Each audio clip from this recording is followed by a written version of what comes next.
Para muchos, la ballena evoca la imagen de una criatura enorme que vive en las profundidades del mar.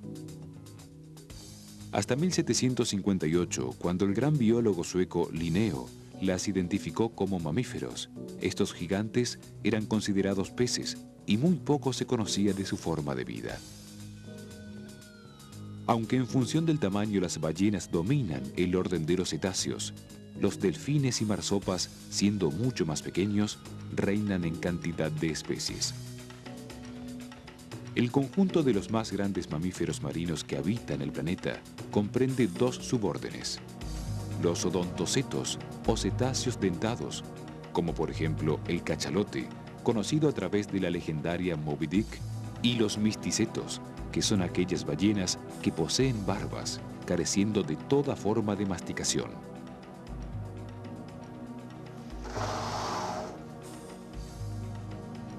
En general, estos enormes animales han sido perseguidos brutalmente por el hombre en busca de abundante grasa y carne. Estas matanzas llevaron a muchas especies a la desaparición y a otras a una reducción tal que se encuentran en serio peligro de extinción. De todas, la especie más castigada fue la franca, apodada así por los mismos cazadores debido a su docilidad y fácil captura. Hoy recorren algunos pocos sectores de los mares del mundo, y las aguas poco profundas del Atlántico Sur son el refugio ideal para la ballena franca. Los últimos gigantes. Dentro de los cetáceos que poseen barbas, existen aproximadamente 10 especies en todo el mundo. Una de ellas es la ballena franca austral. El nombre genérico de ballenas no es casual y alude directamente a las ballenas o barbas que poseen en el interior de la boca. Estas láminas córneas, sujetas en ambos lados de las quijadas superiores, alcanzan los 2 metros de largo, y su disposición, una al lado de la otra, constituyen un eficiente filtro al momento de comer.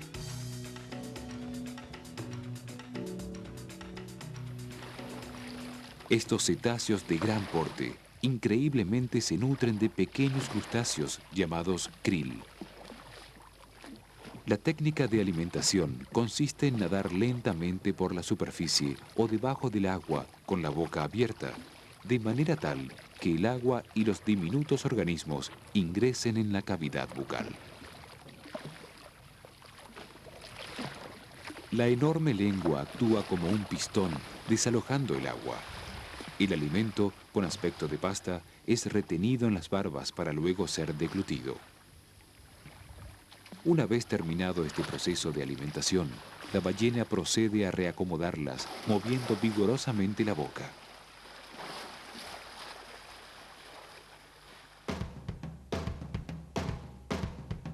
Los primeros datos sobre la cacería de ballenas se originan en Europa, entre los siglos IX y X, a manos de los vikingos.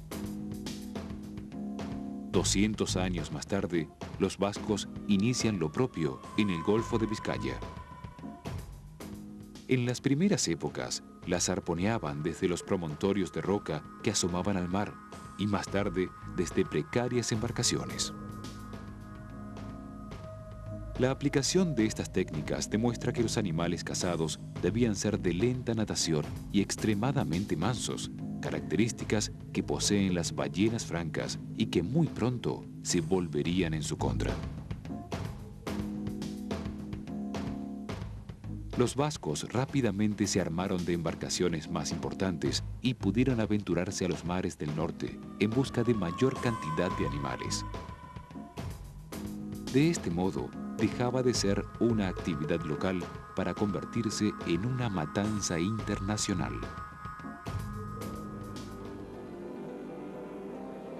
Aún con embarcaciones a vela y arpones manuales, en 1850 florece la caza del cachalote. Este animal no era tan manso al momento de la captura, pero el preciado spermaceti alojado en la cabeza y utilizado como lubricante de finas maquinarias, estimuló la tarea en la que muchos navegantes perdían su vida. Este film sobre la novela de Melville, en donde Moby Dick y el capitán Ahab se libran en combate, representa con rigurosa precisión las técnicas y vivencias que han castigado duramente al cachalote.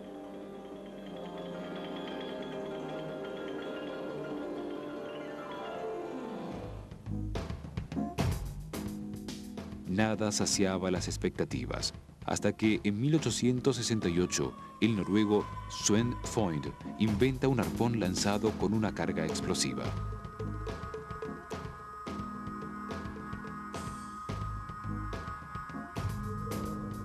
Paralelamente, la llegada de los barcos a vapor contribuyeron a la sistemática matanza. Esta vez surcando los mares de norte a sur y atacando a los más grandes cetáceos. Ya en 1905, las compañías balleneras toman posesión de las Islas Georgias del Sur con sus monumentales depostaderos. Durante el esplendor, un experimentado cazador, el capitán noruego Larsen, logra interesar a capitales argentinos para formar la Compañía Argentina de Pesca. Así, navegando las aguas del Atlántico Sur con el Fortuna, que durante años fue el barco ballenero más grande del mundo, contribuyó también a la sistemática matanza. Esta aniquilación generó la escasez de animales y, por lo tanto, la baja rentabilidad de la actividad, ocasionando el desmantelamiento de las factorías de Georgias. El espermaceti y ámbar de los cachalotes, la grasa y carne de las grandes ballenas, junto a la desinteligencia del hombre, han llevado a estos cetáceos al borde de la desaparición. Hoy subsisten muy pocos ejemplares en todo el mundo y se aguarda el cese total de esta cruel actividad.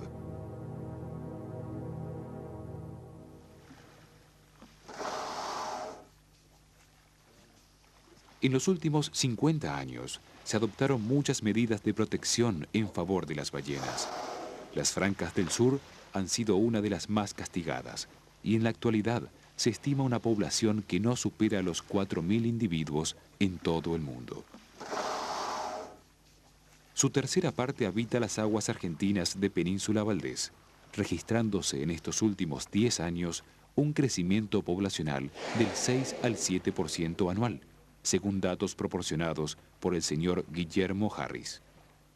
Mi trabajo con ballenas francas durante los últimos 15 años ha sido principalmente trabajo sobre identificación de animales, pero mayormente sobre el censado de ballenas en la zona de Península Valdés. Este trabajo ha sido apoyado por la Fundación Fortabat durante este periodo y lo que ha permitido establecer es que las ballenas en este periodo se han desplazado alrededor de la península en cuanto a sus áreas de uso. En algunos lugares, hace 15 años atrás,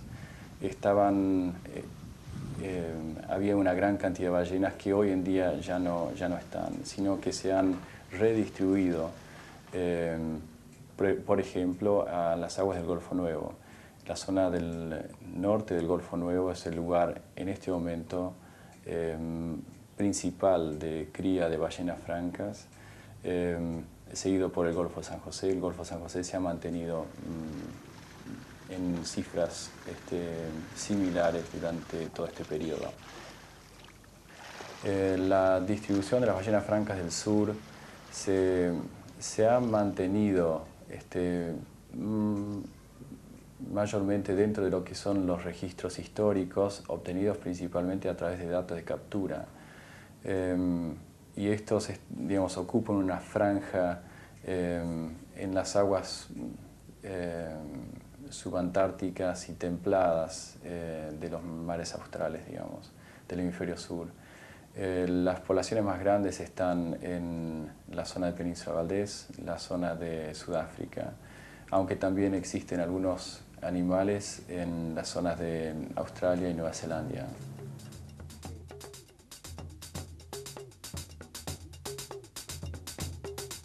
Ubicadas en el centro de la península Valdés, en un marco paisajístico distinto al de la estepa patagónica, las salinas Grande y Chica se convirtieron a fines del 1800 en el centro de operaciones para la extracción de sal. El preciado oro blanco y la actividad lanera, pujantes en aquellos años, impusieron la construcción de un ferrocarril que unía la Salina Grande con la costa. Así, los productos obtenidos para exportar eran transportados en un trencito de trocha angosta hacia un puerto natural, Puerto Pirámide. En corto lapso, el movimiento comercial hizo crecer al lugar y fue fundado oficialmente en 1898. El pueblo, con 70 habitantes, gozaba de buena evolución, pero en 1918 se disuelve la Compañía Salinera Argentina y Puerto Pirámide solo mantenía sus bellezas naturales. Pasados los avatares de aquella industria caduca, este pintoresco lugar, enclavado al norte del Golfo Nuevo, actualmente sustenta su economía regional a través del turismo, recibiendo a personas de todo el mundo para conocer a los últimos gigantes del mar.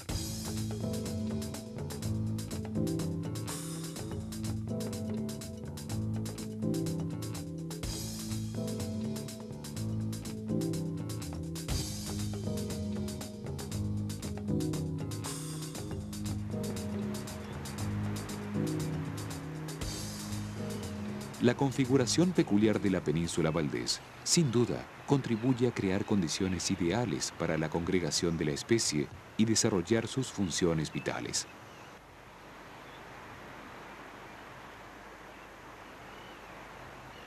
Los golfos San José y Nuevo se caracterizan por ser muy cerrados, influyendo en la quietud de sus aguas.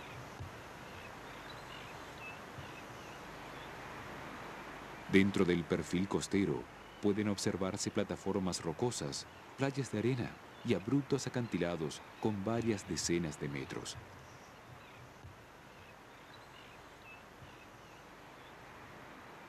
En estas paredes de material sedimentario se forman cuevas, algunas producto de la erosión marina y otras hechas por el hombre en las épocas en que el trencito transportaba sal.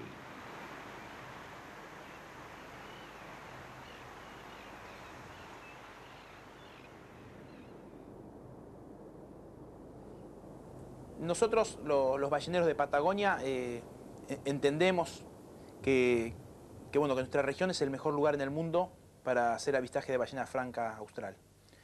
Hay otros lugares en el mundo donde la ballena franca se puede ver, pero las características geográficas que tenemos nosotros, el momento especial de reproducción y cría que tenemos en la región, permite que accedamos a los animales entre 2 y 20 minutos. Cosa que en otras partes del mundo es bastante difícil. Si no es el único lugar donde se pueden ver ballenas francas australes. Lo que ocurre es que la forma de poder verlas, de poder tomar contacto con los animales, es muy especial acá. Esto en cuanto a lo que es el avistaje en sí, pero todo el sistema que tiene alrededor para proteger el recurso, para proteger la ballena, también somos un ejemplo. En otras partes del mundo que se puede ver ballena franca austral, puede ser el caso de Sudáfrica, que tiene muy buena concentración de animales. Quizás la concentración que podamos tener en el área de Península Valdés, pero con la diferencia de que allá el avistaje se hace de costa, o sea que se pueden ver las ballenas de la costa. Yo charlando con funcionarios del gobierno sudafricano, ellos dicen que eso tiene que ver por cuestiones de conservación, que no permiten la presencia de embarcaciones cerca de las ballenas. Pero, como acá llegan turistas de todas partes del mundo, he tenido oportunidad de charlar con bastantes sudafricanos que vienen motivados por el avistaje de ballena especialmente, y justamente la razón por la cual ellos vienen acá es para poder tener la vivencia de poder ver los animales de cerca. Porque las condiciones del mar de allá, pese a que sus reglamentos les impiden navegar cerca de las ballenas, no se dan las condiciones geográficas para que esa situación pueda desarrollarse. Quiere decir que en el fondo yo entiendo que no se desarrolla realmente porque no lo pueden desarrollar. Tenemos otro caso que hay bastante presencia de ballenas francas, que es en Australia. Y Australia en sus estados del sur tiene cada uno su reglamento en referencia al avistaje de ballenas. Y bueno, algunos estados no permiten la presencia de embarcaciones a una distancia adecuada como para hacer un avistaje de ballenas, pensando que se piensa que podrían molestarlos, ¿no? Molestar a las ballenas. Mientras tanto, algunos estados permiten el avistaje de ballenas embarcado y se realiza. Pero claro, no es un buen comparativo porque tenemos la presencia, por ejemplo, en la costa sureste de Australia, existe un ballenero que se dedica a hacer avistaje de ballena humpback y también de ballena franca. Pero la ballena franca es una posibilidad más, pero en la última temporada, por ejemplo, avistaron 2 animales. Entonces como que no puede ser un comparativo. En la otra temporada llevaron 700 pasajeros a ver ballena franca. Mientras tanto que en la costa oeste se empezó a experimentar sobre la temporada pasada con una presencia de aproximadamente 300 pasajeros. O sea que realmente no existe en el mundo experiencia para tratar este tema. Mucho se ha dicho acerca de la metodología utilizada para realizar el avistaje. Lo cierto es que la actividad está totalmente regulada y controlada por un organismo oficial, determinando qué tipo de embarcación debe ser utilizada, la idoneidad de los guías balleneros y la forma y distancia de la aproximación.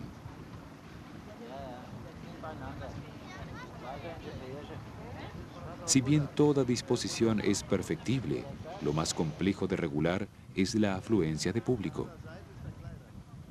El trabajo en este sentido consiste primordialmente en que el visitante esté bien informado en qué época puede concurrir. Tomando en cuenta las estadísticas, es sabido que entre 40 y 50.000 personas asisten a la región para observar a la ballena franca austral. El mayor problema radica en la concentración de público durante 2 meses, cuando en realidad podrían distribuirse a lo largo de un semestre, periodo óptimo para realizar el avistaje.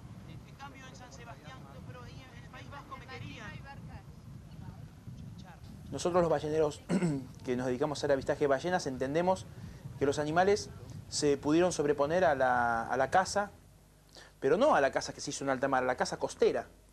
Quiere decir que esos animales siguieron manteniendo una presencia en los lugares donde en algún momento se los cazó.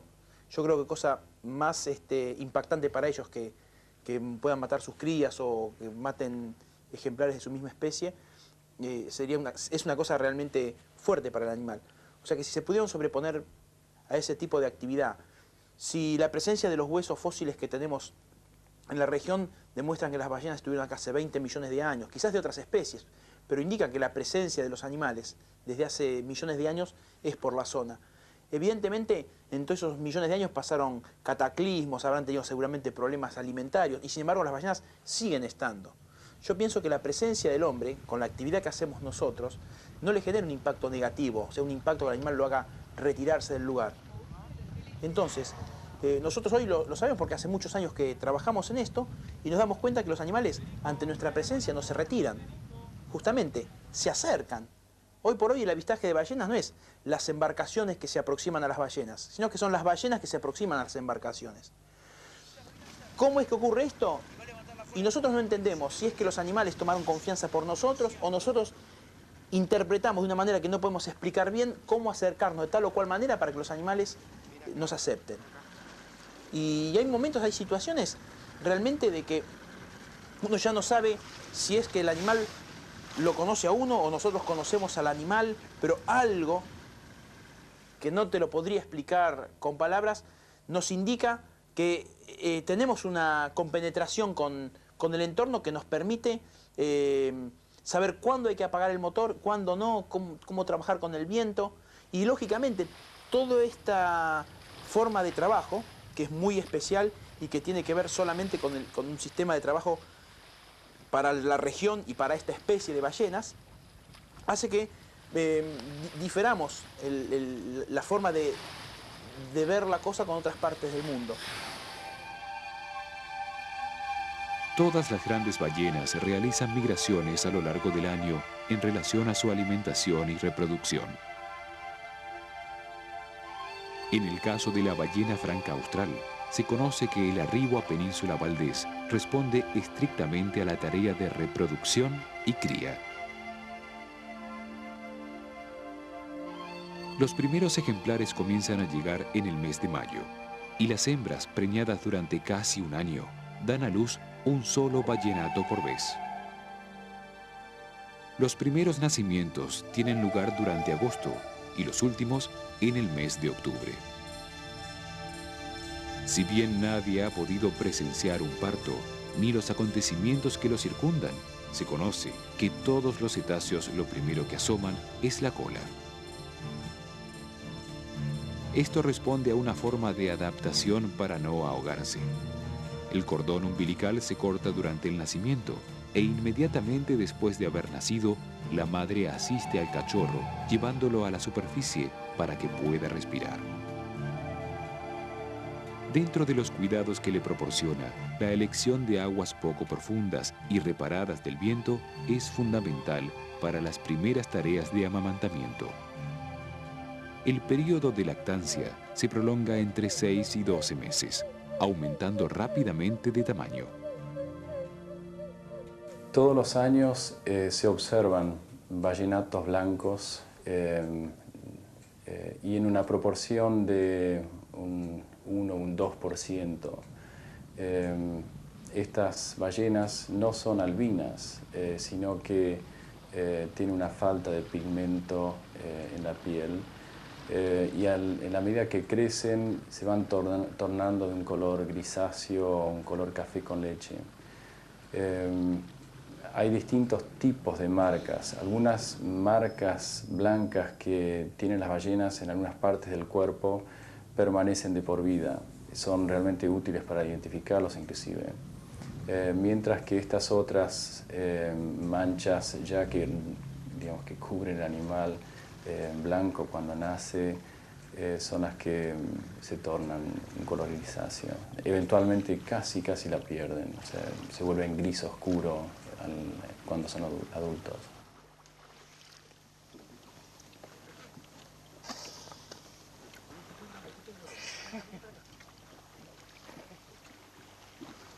Siempre se supuso que estos animales en algún momento de la evolución vivieron en tierra firme.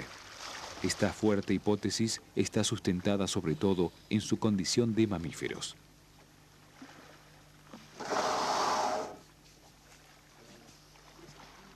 Entre otras características, el sistema de respiración pulmonar es preponderante y para vivir continuamente en un medio líquido, la naturaleza ha incorporado algunos cambios morfológicos, como por ejemplo, ubicar los orificios respiratorios detrás y por encima de la cabeza.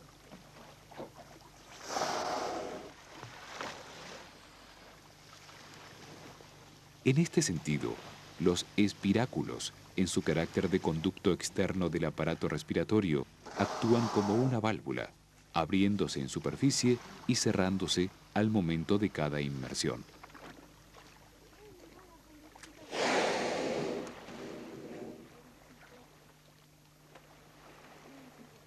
Salvo el cachalote, que posee un solo orificio, el resto de los grandes cetáceos tienen dos, y en todos los casos, la etapa de exhalación se evidencia a la distancia como chorros de agua, que en realidad son la combinación de aire con agua pulverizada.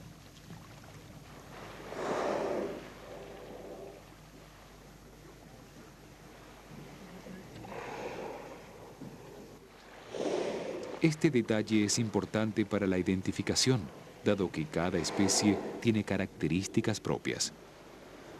En tal sentido, la ballena franca austral es la más peculiar, ya que a la lejanía se la puede divisar con claridad a través de sus dos columnas de aire con agua pulverizada en forma de V corta.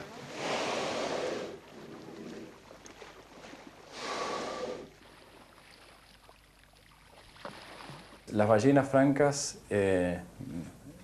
tienen elementos que son características de esta especie, que son las callosidades ubicadas en sus cabezas, en lugares que son similares para todos los individuos de esta especie. Estos lugares corresponden a las cejas del ser humano, el borde superior del labio, si se quiere, el mentón, y son áreas de piel engrosada en las cuales se fijan pequeños ciámidos, pequeños crustáceos del tamaño aproximado de la uña pequeña de un ser humano, y tapizan estas callosidades, estos crustáceos, y se alimentan de ellos, o sea que se van comiendo estas callosidades. La forma de estas callosidades se mantiene durante la vida de estos animales y sirven para identificarlos. Si uno toma una fotografía desde un avión de una ballena cuando nace o poco después de nacer, es posible seguirlo durante toda su vida, tenerla identificada.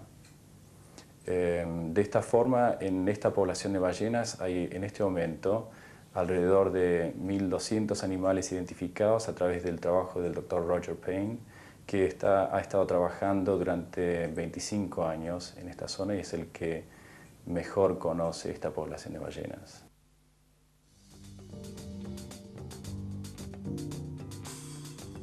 El cachorro, después de haber vivido un mes muy cerca de su madre, casi sin actividad, comienza a independizarse. A partir de aquí, desarrolla mayor movimiento. Los juegos consistentes en golpes de aletas pectorales, pequeños coletazos y saltos son cada vez más frecuentes. A pesar de esta sutil separación, la madre no pierde la atención de su cachorro. Si percibe algún peligro, siempre estará protegiéndolo. Uno de los aspectos que requiere más estudio es precisar con bastante exactitud en qué momento de la vida esta especie llega a la madurez sexual. Estas determinaciones conformarían una medida de gran importancia en la aplicación de modelos matemáticos para evaluar el posterior desenvolvimiento de las poblaciones. Hasta ahora, con lo único que se cuenta es con la frecuencia que dan a luz. Si tomamos en cuenta que la gestación dura 1 año, el tiempo de crianza otro, y que luego se aparea para quedar nuevamente preñada, estamos teniendo 3 años entre una aparición y otra. Esta simple cuenta devela en forma contundente la lenta recuperación poblacional que refleja esta especie. La actividad sexual puede observarse desde la llegada de los primeros ejemplares a estas aguas, perdurando hasta el final de su estadía. Las relaciones sexuales son del tipo promiscuas, pudiendo una hembra aparearse en un mismo día con varios machos. Un gran cortejo precede a la cópula. La hembra trata de evitar los asedios colocándose generalmente con el vientre hacia arriba. Ante esta actitud, varios machos suelen unirse empleando una estrategia conjunta para que la hembra quede en buena posición y alguno de los machos pueda concretar la cópula.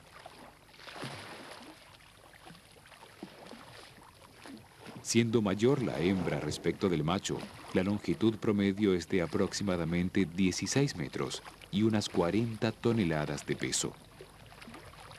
Estas características, sumadas al voluminoso cuerpo sin perfil hidrodinámico y la tendencia a flotar, convierten a la especie en animales de lento movimiento, alcanzando una velocidad estimada de 15 kilómetros en la hora.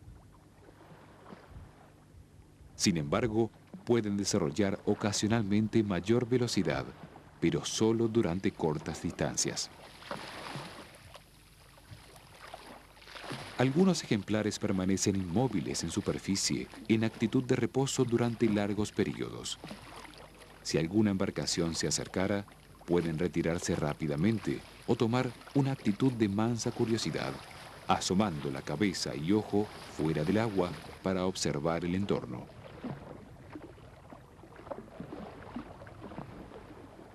Las inmersiones no son prolongadas, ni a gran profundidad, como es común en otras especies.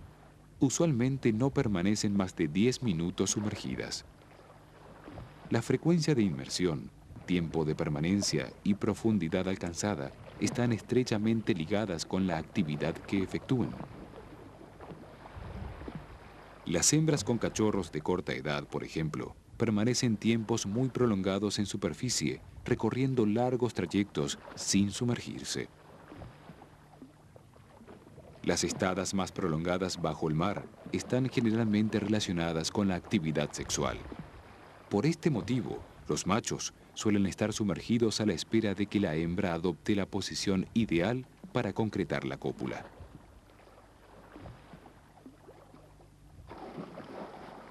Al igual que el resto de los cetáceos, las ballenas adoptan una intrincada organización social, sustentada en gran medida por una compleja comunicación.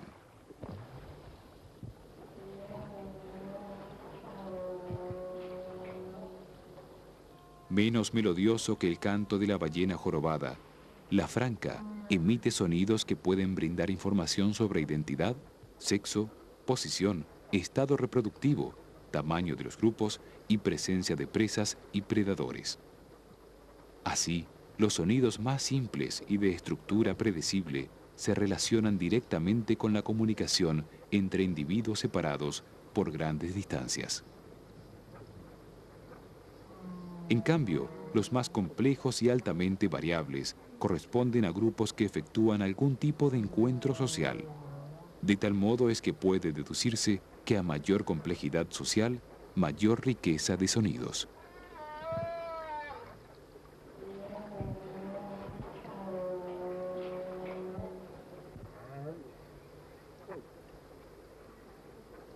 Se sabe que los individuos que necesitan comunicarse emiten llamados. Esta situación es habitual entre la madre y el cachorro cuando están separados fugazmente y pierden contacto visual. Dentro de este difícil lenguaje, tienen mucha relevancia aquellos sonidos generados al golpear el agua con la cola, aletas pectorales o al momento de saltar.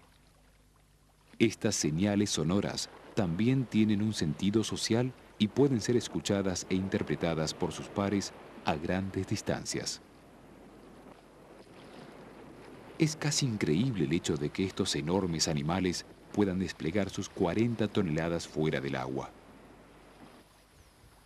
Este llamativo comportamiento es realizado desde los primeros meses de vida y se prolonga durante la adultez.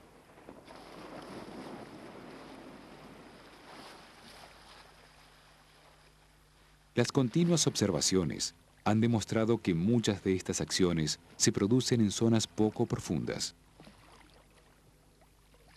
Si bien no se ha podido precisar cuál es la mecánica que antecede al salto bajo el agua, se infiere que la ballena nada a gran velocidad y en forma oblicua respecto de la superficie. Al momento de asomar la cabeza, se incrementa la aceleración, producto del cambio de medio. De este modo, ayudada por los fuertes músculos de la cola, logra mostrar gran parte de su cuerpo.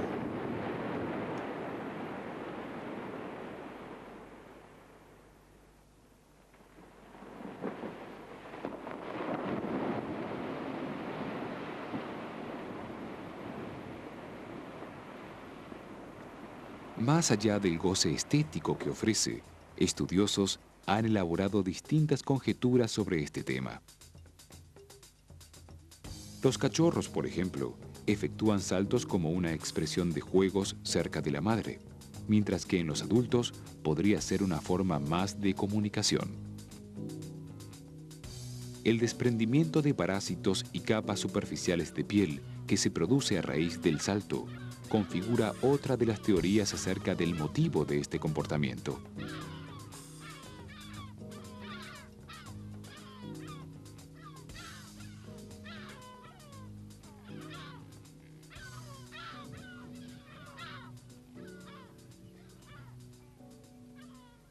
Dentro de la dieta alimentaria de la gaviota cocinera, uno de los componentes es la piel de estos cetáceos. Esta secuencia, que demandó largas esperas, describe el momento en que una de estas aves, después de un salto, captura un trozo de piel.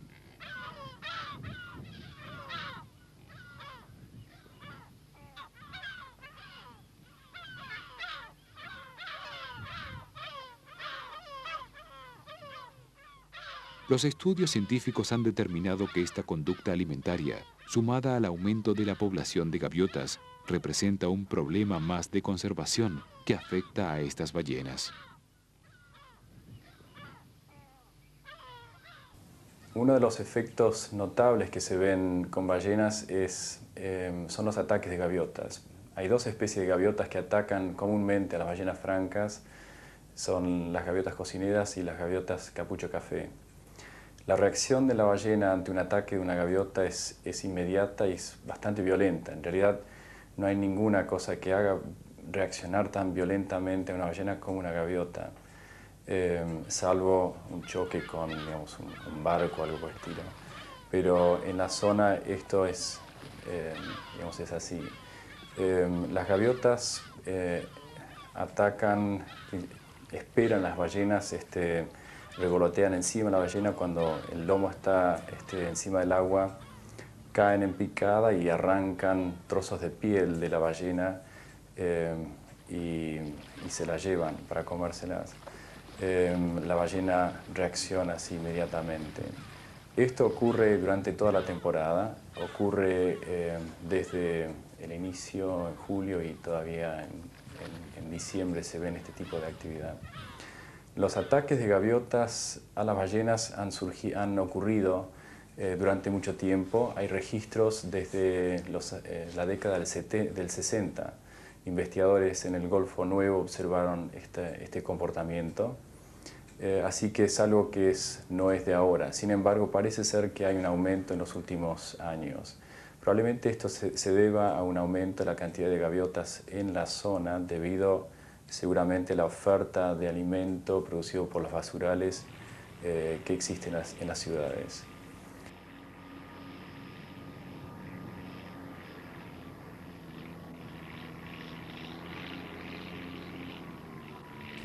¿Cuál va a ser el efecto sobre las ballenas? Es difícil de saber. Si esto puede llegar o no a ahuyentar a las ballenas de ciertos lugares, está por verse. No obstante, tenemos que recordar que es probable que siempre hayan habido ataques de gaviotas a ballenas. Así que es un fenómeno que para evitarlo y por lo menos controlar nuestra acción aquí, lo mejor es tratar a los basurales, tratar al foco del problema, que es el aumento de las poblaciones de gaviotas debido a esta oferta de alimento.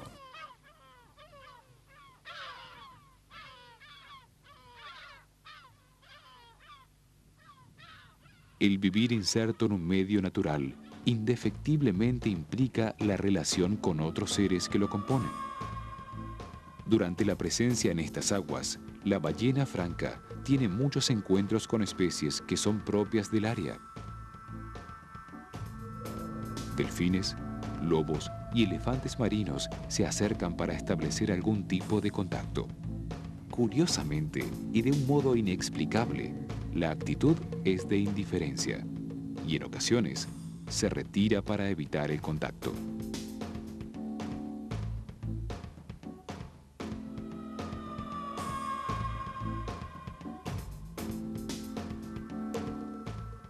De todas las relaciones, la más comprometida es con la orca, que representa su mayor peligro.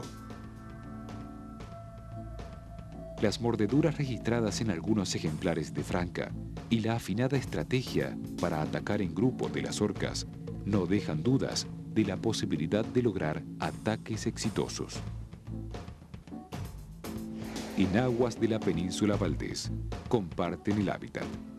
Sin embargo, los encontronazos parecen menos frecuentes de lo que podría esperarse. La gran cantidad de apostaderos de lobos y elefantes marinos facilitaría la tarea alimentaria de la orca. Esto, de algún modo, haría innecesario que fuera en busca de la franca, cuya captura, de hecho, es mucho más compleja.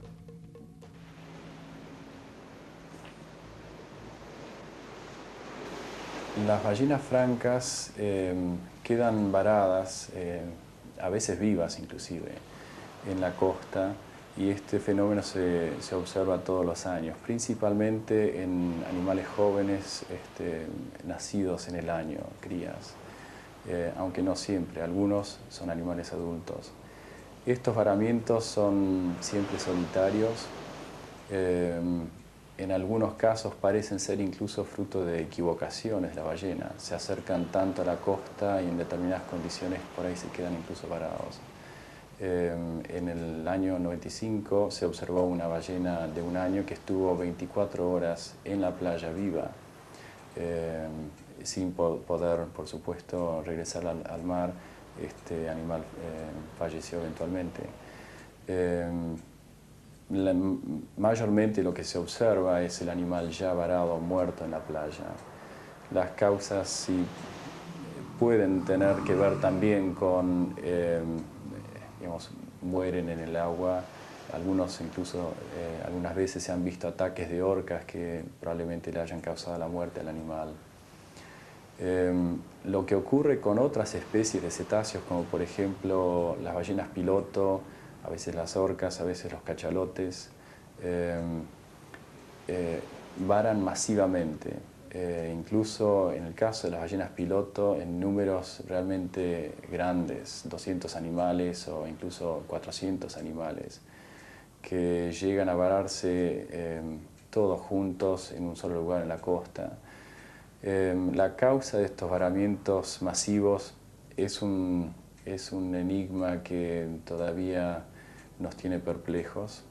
Hay muchas teorías, algunos que tienen que ver con que los líderes del grupo se desorientan en determinadas condiciones del agua, otras que tienen que ver con parásitos en el oído, en las ballenas pilotos, sobre todo los líderes. Cuando se han intentado desvararlos, estos animales, incluso muchos de ellos tienden a volver a la costa, a vararse de nuevo, o sea que es un fenómeno dramático, terrible de observar y todavía que no tiene ninguna explicación.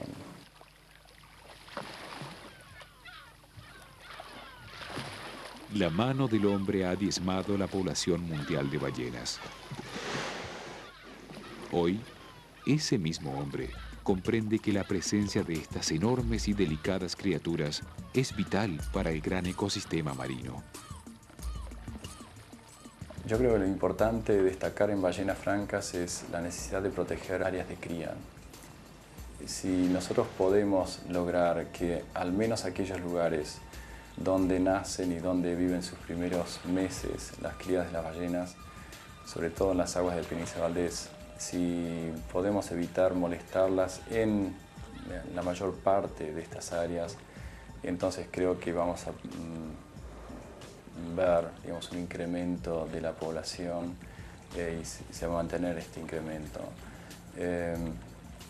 El avistaje de ballenas es un elemento que es educativo y si se lleva a cabo de una forma correcta, en la cual se busque que sea la ballena la que decide o no si se hace un avistaje, yo creo que vamos a poder convivir e incluso desarrollar una economía local en base al avistaje de ballenas que va a perdurar. Si este avistaje se mantiene dentro de límites, una zona reducida de estas áreas de cría, entonces pueden convivir.